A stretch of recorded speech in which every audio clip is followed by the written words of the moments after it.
Hello, hello, hello, biologist. Mr. B here, and believe it or not, spring is in the air, and that's going to be the theme of this problem a little bit. It's going to be a spring-themed multiple alleles problem, but forget that I said it was multiple alleles because we're going to figure out why it is in a second.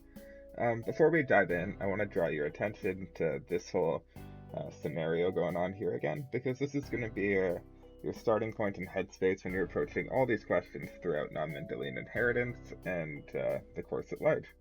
So first we're going to determine an inheritance pattern for a question that I haven't shown yet, and then we're going to define the alleles, determine parent genotypes, determine gametes, make the Punnett square, and then answer the question.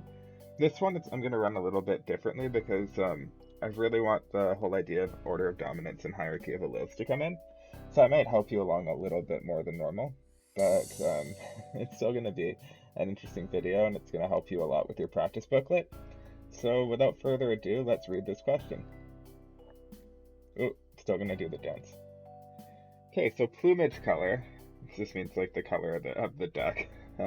See, mallard ducks make me think of spring. I remember seeing them like whenever the snow would be melting and it would get like nice out. So we're going with the mallard duck theme. So plumage color in mallard ducks is dependent upon a set of three alleles, capital M with a big R for a restricted mallard pattern. I'll show you in a sec what that looks like.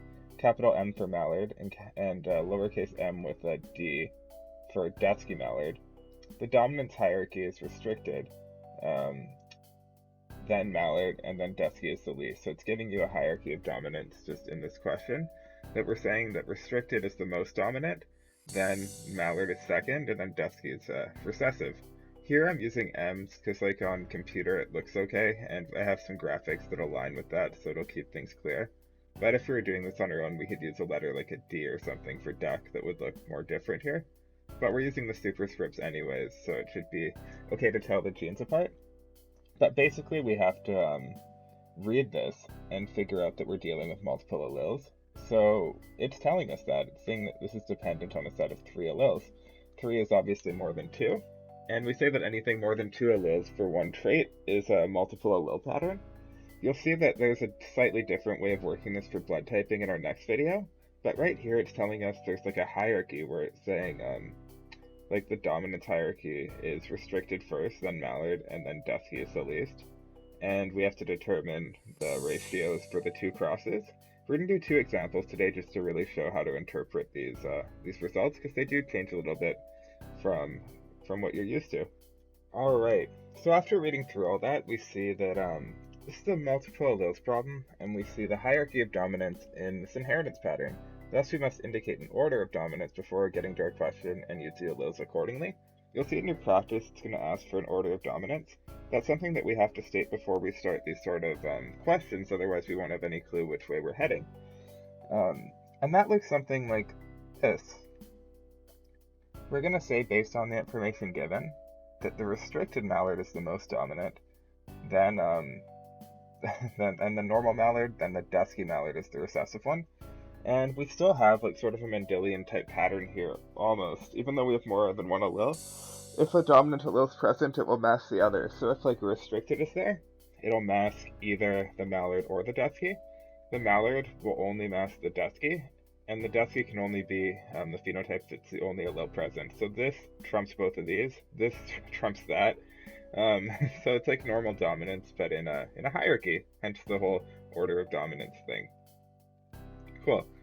So I'll reread the question just so we get it in mind before we start solving it.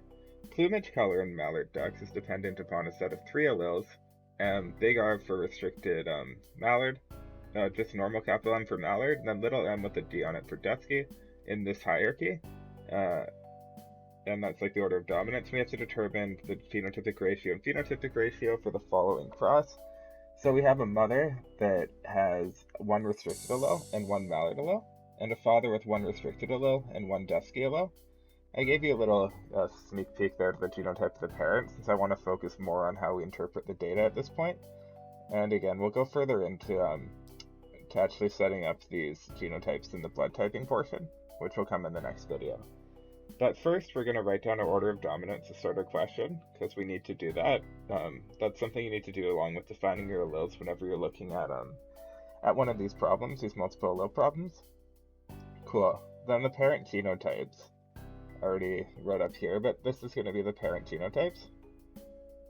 And then I want to give you a second to figure out the gametes and make a Punnett square and see if you can get all the way to the ratios. Try to solve this problem given all this information and see what you come up with. Then we'll pick it back up together in a few moments. So 5, 4, this is for you to pause it, 3, 2, and... So our genotypes, 2 alleles is just going to go the same as always. Same with our Punnett square, we're just going to set it up like normal with our female on top and our male on the side. Then we're going to match these up, but then it's up to us to interpret these. So, excuse me.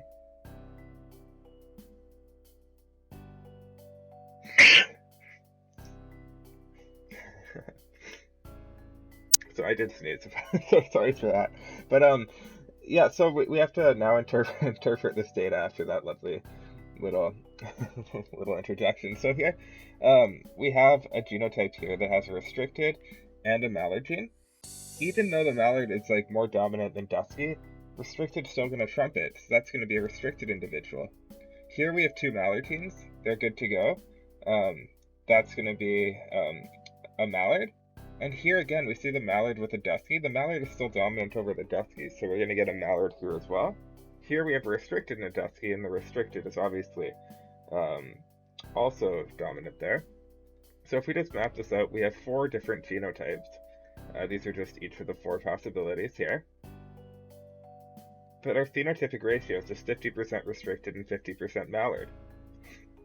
These 2 are restricted, these 2 are mallard, since they're both dominant over dusky, but restricted is also dominant over mallard. That's what we mean by this whole order of dominance thing here. So I invite you to pause this if you want to look this over, how we came to. We're going to do another example right now, because I think this one deserves another example. So I'll give you a couple more seconds on this slide, and 3, 2, 1. So here's the next cross. We're going to do the exact same stuff. That's going to wiggle. We're going to set the same order of dominance and alleles. Your parent genotypes are just given to you here. But now for this other cross, I'd like to invite you again to determine the gametes and make a Punnett square and figure out your ratios. And I'd like you to try that before coming back to this video. And then we'll take a look together. So I'll give you about 5 seconds here to pause it, because I'd really like you to give this a go.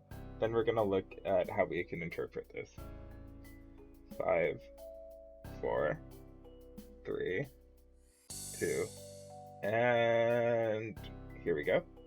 So again, our gamete splitting is just going to happen the exact same way that we have been always throughout this unit, so that should be normal. Our Punnett square 2, we're going to make it in the normal way. We're going to cross it, but now when we interpret these, we have a couple interesting cases. So for genotypic ratio, as you may have noticed, we still have 4 possibilities, but interpreting these is different. We have this MRM, and we have this MRD. So both of these MRs, they're dominant over everything. So we're still going to get 50% restricted, because they completely mask mallard and they completely mask the dusky. But over here we have a mallard and a dusky, and mallard still masks dusky. So we get 25% mallard, but then we also get 25% dusky, which is like this homozygous case right here. So we get 50% restricted, 25% mallard, and 25% dusky. I'm going to show you an image of this. Take a second here to read it over, and then I'm going to show you an image that kind of illustrates this. We'll come back to the slide in a moment too. But yeah, here's my fancy special effects budget going to good use. And here's what we're seeing here. We have the restricted and the mallard with these genotypes we just used crossing, and we end up with 2 restricted, a mallard, and a dusky, because the restricted will be dominant over everything, because it's at the top of the hierarchy of dominance, whereas the mallard is only dominant over dusky. So when it's paired up against restricted, it doesn't win out. And we still see a typical Mendelian masking here, where the dominant is completely and fully expressed. There's no incomplete or co-dominance going on in this case. You can look at that for a moment too. I'm just going to head back to this slide though. This this is something that's just like the big trick here is just noticing this hierarchy and deferring to whatever's highest on it. So like this card beats both of these cards. This card only beats this card, like that sort of thing. You can make it into a little like game, like a power ranking thing. But that's how these multiple alleles work in this case. Our next video is going to do multiple alleles when they work a bit different, and that's in blood typing. But this case, what you're going to look for is when it says like this is more dominant than this, which is more dominant than that, which is more dominant than that. Anyways, feel free to email me with any questions, biologists, and have a lovely day.